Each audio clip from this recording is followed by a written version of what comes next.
fine Value Farm family, welcome back to another episode of The Farm. If you're new here, you are most welcome. Please consider subscribing if you haven't already, and also turn your notification bells on not to miss out on any episodes of The Farm. And of course, to all our returning subscribers, thank you so much. Thank you for following Value Farm. Thank you so much for being part of this family. And also thank you so much for recommending all these videos to your friends and family. Guys, we are back at the farm. It is a beautiful day. You can see we are in the garden.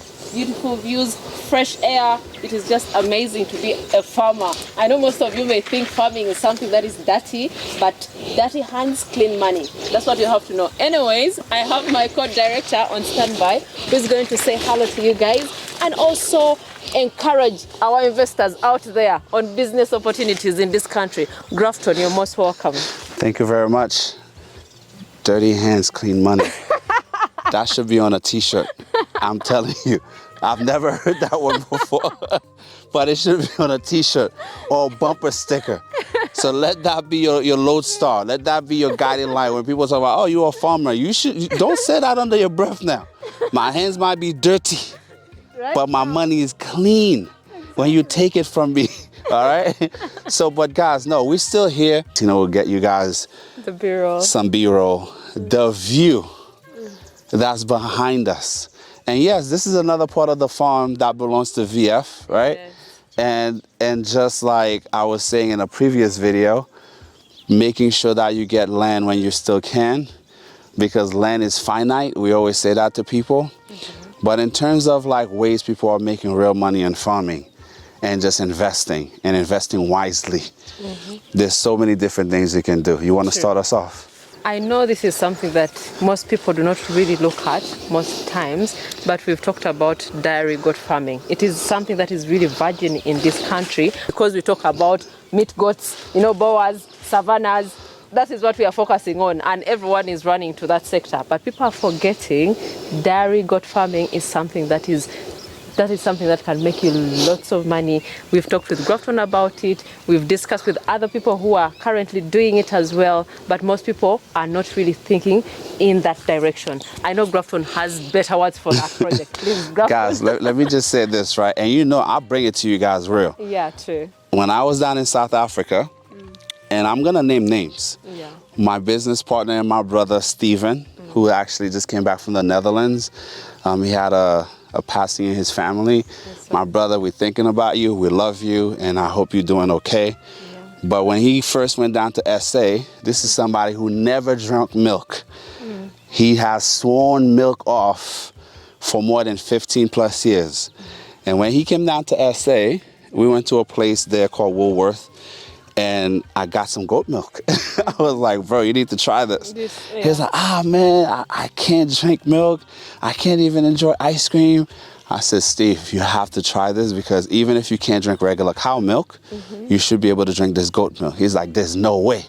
So after bugging him for weeks, one day we went to the supermarket. I purchased my usual goat milk. And then when we went back, I went to drop him off at his place. And then he was like, well, since I'm home, I think I'm going to try this. So he actually tried some of the goat milk. Fast forward, now when you go to this man's house, there's at least 7 to 8 liters of goat milk in his refrigerator. And, you know, he's looking healthier. Sure. He's looking so great. He's exercising. You know, he looked like 10 years younger since he started taking this goat milk. I'm not saying that's what happened. But the addition of the protein and him also exercising, he looks amazing. He looks lean. He looks strong. So keep up the good work, Steve. Why are we talking about this? Because here in Uganda, there's so many cows. So many cows, so much milk. And there's plenty of videos. If you go on YouTube, you'll see how many people have to throw out the cow milk, because they don't have enough space to store the milk adequately. So much milk available. If you're deeper into the village, you don't have, not every village has what they call a bulking center, which is basically a collection center, which is one company that actually have a cold room, so to speak, where they can actually keep the milk cool and keep it for a few days. But even still, there's no guarantee, because sometimes the roads are bad, people can get to the destination, the milk has to be destroyed, right? Fast forward, if you're gonna get into dairy, and we told you guys this over 2 years ago, you should be doing dairy Goat farming. And the reason being, you don't need as much space. Those goats are highly productive, but we're human. We also like to see the greens. And when we did the calculation the other day, for a liter of cow milk during the rainy season in Uganda, it goes for how much? 500, 1,000. Sometimes you're lucky to get 700. 700. But during the dry season, you can get it for about 1,000, maybe 1,200. Yes. But here's what you're not gonna find with the goat milk. Rain or shine. I feel like I'm in Nigeria. Let's praise the dairy goats. You know why? Because the cheapest you're gonna be able to purchase milk in Uganda here, it's 8,000 Ugandan shilling for 1 liter. 1 liter. So now you can literally have a ½ acre, a quarter acre. You can keep at least 30 to 40 goats, even 50 goats, especially if you're doing zero grazing. Now imagine if you have 30 goats in production. When we did the math, 30, you get an average based on the type of breed that you have. If you have Sannans, you can get 3, even 4 liters. But let's say you're getting 4 liters of milk, 8,000 shillings per liter. Guess what? Your 30 goats is gonna bring you somewhere close to like 28 million shillings per month, give or take, right? Because sometimes the shilling fluctuate based on the dollar, right? But no matter what, you can make over 20 to 25 million shillings potentially. You can gross that a month by having just 30 goats in production, right? To make that same amount of money, do you know how many cows you need to have? How much space you need to have? And the irony with actually doing the dairy goats, you can even have that farm in the middle of the city in Kampala, because some of you have big enough yards where you can actually have those parlors built and you can keep 25 to 30 goats easily in an urban setting. So when they talk about urban farming, dairy goats should be the #1 way for you to think about that. And in terms of what could be done with that milk, best cheese, best soap, best lotion. And what I would urge you guys that are currently staying here in Uganda, if you've never tried goat milk before, give it a chance. Do you know what, Grafton? I think it's all about exposure, because if you told the Ugandan that you drink the goat milk, most people will be like, it's like dark, dark meat and all that. But not so many people really eat it. So drinking goat milk, someone will be like, how? How is it even possible? Yet most people are really lactose intolerant. Yes, exactly. And they cannot really take milk. But when you take goat milk, you can definitely survive. But most of my friends, even I think I was talking to Amito one time about the goat milk. And she was like, how do you take even goat milk? Are you serious? Does it even have enough milk? Just because we are used to the normal local goats, yes. So they think maybe the milk that gets out of that is not really drinkable. It's just about exposure, educating yourself as well, what the benefit it has as well. Because like in hospitals, most people really want for the babies, the what are they called? The infants. The infants, the prematures. Those ones are given the goat milk. So there is a lot that it has to offer. And of course, value addition, as Grafton has said, it is very important for you to do your research first. Most people just take these projects right here, just like that. They look at it and they feel like, there's nothing more I can do about it. But if you go deeper and do your research, educate yourself, you'll definitely know the benefits of doing goat dairy farming. Next time you go to Carrefour or whatever supermarket boutique near you, look for Mashambani Farms. Yes. Their yogurts are in the store near you. And you'll see the price point is at a rate that you would typically buy a yogurt from Kenya, which is a very expensive yogurt, high quality. That's imported from Kenya here in Uganda. Their price point is very similar, but the difference is they are selling you pure goat milk yogurt with no additive, no preservative, the healthiest way you can take it. And that's something else that you guys need to have an open mind, because most people that actually try goat milk, they actually end up sticking with goat milk over cow milk because it actually tastes better. You understand? And it's definitely more fortified. But my partner already kind of like dovetail into the next thing I want to talk about, right? I've been the champion of duck. I think in another life, I could have been Sir Duck or Captain Duck or Duckwing Duck or whatever you want to call me, because I've been the biggest advocate for duck in the country of Uganda. Why is that? Because I actually spent some time overseas. I spent some time in France. I spent some time traveling around, and I grew up eating duck eggs and eating duck meat.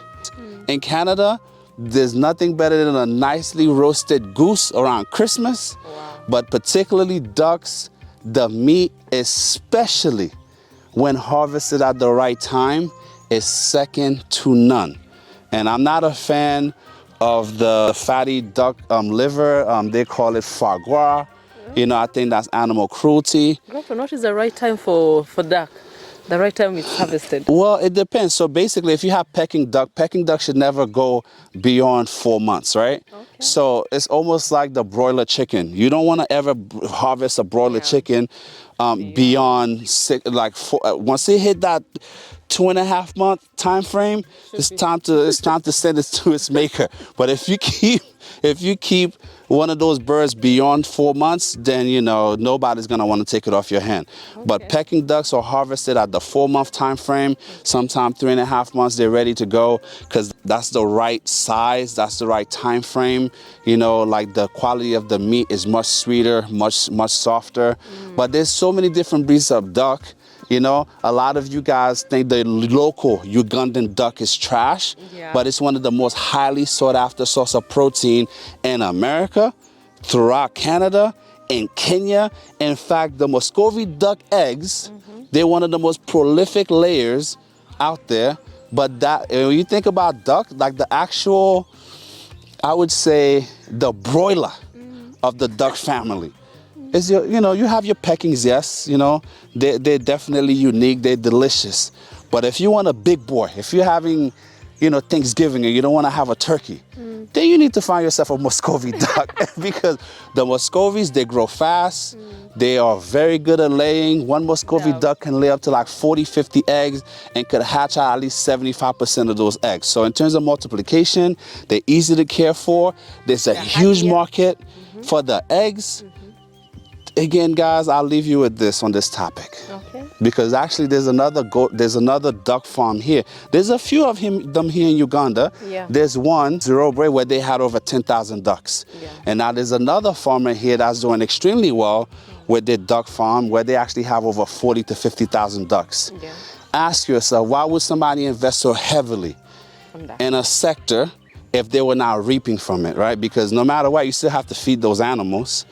And if you're gonna have more than 5,000 ducks, if they're not making you money, chances are you will probably eat them and sell them off.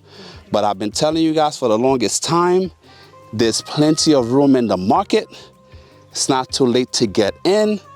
I endorse duck farming because it's so much easier to care for ducks than layers, than your broilers. That's all I have on that one. Do you know what I was laughing about? How it is here in Uganda. Most families, like in the villages, you see people with 1 or 3 ducks. Most of them are sort of like to be poor. But for Christmas, when they have ducks running around, most people think, this ones don't have nothing in their home. Yeah. Unless you have maybe like the local chickens and all that, that's when you get respect. Yeah. When you have ducks, people don't respect you, not knowing the value. I got a story to tell you. Sorry. In South Africa, right? One of my neighbors was telling me, because, I'm from the States, guys. In America, if you have 6 chickens in your backyard, you've made it. If you can harvest fresh eggs. For what? If you live in New York or you in the suburbs, if you have 5 to 6 chickens laying eggs in your backyard, my gosh. In fact, just to get the chicken run, it's going to cost you $1,500 just to keep those chickens in the proper cage system. Wow. So the highest luxury you can have in America is to have 6 chickens laying in your backyard, right? Fast forward, I'm in South Africa. This young man is actually from Zimbabwe. And I was telling him, like, man, if I ever buy a house here, the first thing I'm gonna do, I'm gonna go out and get like 6 to 10 chickens in my backyard. He said, you don't wanna do that. Why? Thank you for asking. I said, what are you talking about? He said, bro, over here where I'm from, when people see you with chickens in your backyard, that's when they know you have cash flow problem. I said, they're like, that one there is having difficulty eating to the point where he's rearing chicken in his backyard. Nah, there's something wrong. So that guy is struggling. Then you see the dichotomy, right? Here we are from America. A lot of my Canadian friends, we would do anything to leave the city life behind, to go to the suburbs. Why? Because you want to have at least a few chickens. Where in the morning you want to make an omelet, you just go and just take out a few eggs from the cage and you go on about your business. But here in Africa, you looked upon like a vagrant, like a loser if you keep chickens in your backyard. Can you believe that? And yet, that's the best way to go. This is real life. This is what really happens here. You know, the problem is with us here, we do not see the opportunities. People who come into the country are the ones who really see the opportunities in business, in some of these projects right here. Not until someone has started it, that's when people are like, hey, this thing actually works. Let me also start it. Let me do it on a larger scale. And what I will tell you guys, please keep this in mind. You know, most farmers, when they get into the business, right? Again, paradigm shift, follow me here. We are in a country in Uganda with excess of 50 million people. Even if you had 10,000 acres of land, have 3 rivers flowing through your property, you cannot produce enough of anything to supply 50 million people, let alone 500,000 people. But most farmers, in order for them to get into the business and get into the market, they want to be able to produce something they feel like everybody want. Everybody must be in the same sector. That's why in Uganda, I think the most saturated businesses that I've seen since I've been on the ground. Number 1, hardware stores. Followed by 1B, pharmacies. In fact, I'm not even trying to be funny. In Kampala, I've actually seen on one block, on the same side of the street, where you literally have 4 to 5 pharmacies on one side of the street within a 1 block radius, right? Now, guys, sometimes it's better to take the path least traveled, right? Sometimes you want to go into the bush, walk through the thorny bushes, get a few scrapes and bruises, and create your own market. Because you're never going to know who's going to actually be there to come bring you business unless you offer these people something that they need. There are so many people in here in Uganda. There's so many people from the Netherlands, from Germany, from France, from Canada, from the US, from China, Japan, the Philippines. Guess what? A lot of those places, we love to eat duck meat, right? So if you're one of these other farmers that want to save your money to get into layers, guess what? Start a duck farm. You know, your eggs will definitely sell because there's not that much competition. Here's another one. I'm sure like in an old video, we discussed, you know, not just beekeeping. Beekeeping is a no-brainer, but we talked about forestry in terms of actually, you know, growing pine, growing eucalyptus. But the money is in teak, it's also in pine. But if you're smart enough to plant a teak forest, a teak wood forest, because we were actually asking for pricing for one teak tree, we were quoted cost 270,000 Ugandan shillings for one tree that you can get 3 cuttings from. So now imagine if you have your 5 acres and each acre could hold at least 300 to 400 trees.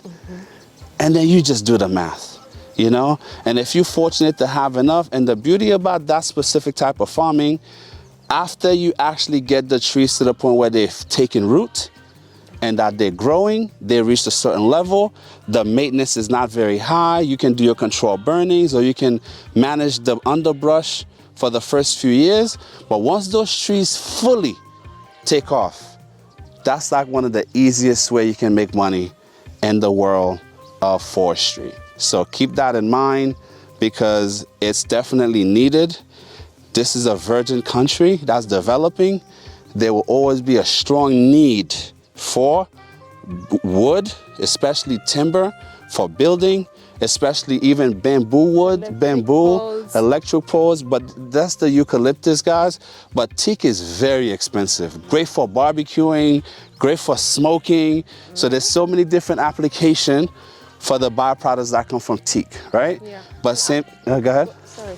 And actually, people have like idle land. People have so much land in their villages and they're not really utilizing it. So something like that, growing your trees somewhere, and you make sure that someone is just taking care of them. You're not even there, maybe on ground all the time. As long as they're fully taken off, is something that you can really do. Because there are people who have, full-time jobs, but you want to do something, and it's a great investment. You're going to make lots of money from it. You might even quit your job and just concentrate on just planting and even getting more land to plant more trees. And the cool thing about starting a forest, literally like a proper timber forest, if you're like 10 years from retirement, that's the perfect opportunity for you. If you're 15 years from retirement and you have some land there in your village, right? Don't let the squatters come take your land. Do something. Start a forest. Whether you want to do bamboo, you want to do teak, you want to do any sort of hardwood that there will be a need for it to be turned into timber, you should definitely focus on that, because it's great for the environment, it's great for the community, for the air that we all breathe, but it's also extremely healthy for your pockets. Wow. That's a nice one. Another project that most people, especially my country people here in Uganda, don't look at is sheep farming. I know most of us do not eat the sheep. When we go to Western Uganda, most of them are like, that is a taboo. Because I remember we went to some farm and we advised the farmer, like, why can't you bring in some sheep at least somewhere? He was like, for us here, we don't eat. It's a taboo in my clan here not to eat sheep. And even still, generally, in Uganda, when even if you go to the butchers, people refuse the sheep. They always want the goat. Yet, those butcher guys, they're selling mainly sheep. Yes, they put for you goat and sheep all together in there. And the sweetest meat, they like the most. They go to the same butcher because the meat is so sweet. They don't know they're eating sheep. Exactly. And even still, it comes to knowledge and also exposure and also knowing what is really very good for you as well. Sheep meat is very good, very nice. I've tasted it. Grafton has cooked some of it, given me some to eat. And in fact, that's your favorite meat. I don't know why you're lying to the people. But guys, let me just say this, right? Here's the funny thing. It's funny we're talking about sheep. And let me just dovetail back to what we were talking about ducks, right? One time, I forgot where we were going, but it was going to be a long trip. So I had scrambled some eggs, cooked it up nice, spiced it with the slap your mama, put the onions, the whole thing. And we sitting in the car, and then Tina, of course, always gets hungry because she's a tiny little thing, right? Wow. And then so I was like, hey, I have some eggs that I made, but I'm willing to share, right? Wow. I did something that was so wrong, but for the right reason, and it was okay. I said, there's some eggs here, try some. So I'm sitting there in the front seat, and I was like, watch, she's gonna destroy these eggs. Guess sure enough, I had to wrestle the last few pieces away from her in the container. And then after I did that, I said, Tina, how were the eggs? She's like, they're so nice, they're so sweet. What did you say? What did you think? This was just so different. So nice. So sweet. There you go. And then after she actually had her water, she was relaxing. I said, I hope you enjoyed the duck eggs. She said, what? I said, yes, those were the duck eggs that I brought home from the farm. But and she, You would never think to cook it yourself. But then most people, like I said, if you grew up in Europe or if you spend time in the UK, most of the baking is done with duck eggs, right? Yeah. And so that's why even when you talk about sheep, most people here in Uganda, they eat sheep unknowingly. And then they love that sheep meat because it's naturally sweeter, right, than goat meat, you know? But when you go to South Africa or when you go to America or anywhere in Europe, the most expensive meat you're gonna find, unless you're cooking up some Wagyu A5, is lamb, right? And so, but it's one of those things where people just need to get more comfortable, you know, trying something different, because the more they try it, the more that they're gonna discover that they will appreciate it more and want it more. Because ironically enough, we're so close to Kenya. There's so many Kenyans living here in Uganda. And in Kenya, when you go, here in Uganda, we eat a lot of pork. But when you go to Kenya, the number one protein they have, if you want some grilled meat on the side of the road, any restaurant, any hotel, the number one meat they're eating is lamb. So have an open mind. Your market should not just be here in Uganda. True. Think about your neighbors, because they eat a lot of sheep in Rwanda, a lot of sheep in Burundi, and they definitely love sheep and duck meat in Kenya. Yeah. So those are some of the options you guys should think about. But aside from that, guys, let me just leave you with this. In this country, there's so much virgin land that we have. Especially so many people in this country do grow eucalyptus. They plant eucalyptus in land that they call waterlogged, right, in the swampy areas. But in America, in the beauty industry, in perfumes and lotion, we use so much both tea tree extract, but especially eucalyptus extract, because that's one of the main ingredients that's used to make a lot of medicine, to make a lot of lotion, to make a lot of oil, to make a lot of hair products. But a lot of our brothers here, they have so many eucalyptus trees that they're just using just for the wood. But they're not taking advantage of actually processing the eucalyptus to make more. Because the eucalyptus oil, the actual fragrance of the eucalyptus tree itself is extremely valuable. So I hope you guys found this video in time and actually learn, do some research, go on YouTube. YouTube is a great place to get information, you know, and actually try to experiment and see what else you can get out of your trees, out of your actual plantation, apart than just growing, cutting, and selling. Wow. Great opportunities right there. And it's about you educating yourself. I know we bring out these ideas right here for you, but you have also to do more research and get an opportunity that you can definitely make money as well from there. But I really appreciate Grafton for all this information. People have been missing all this. I miss you guys too. Exactly. So thank you. People are calling me every time in the comments. Where is the co-director? Yeah. I reached a point I was like, oh my God, what am I going to do? I don't have an explanation. I should have told them I was kidnapped by the aliens. Joking. I'm just joking. But at least I know most of them are really happy that you are really sharing your knowledge with each one of them. But we really appreciate everyone who has watched this video up to this point. Please give us a thumbs up, subscribe, tell a friend to tell a friend. But if you haven't checked out our social media platform, please go check out. Instagram is Value Farm UG, Facebook Value Farm, TikTok Value Farm. Go see behind the scenes, go and learn something. Go and see whatever we do behind the scenes as well. But we really appreciate you all. Till next time. Bye.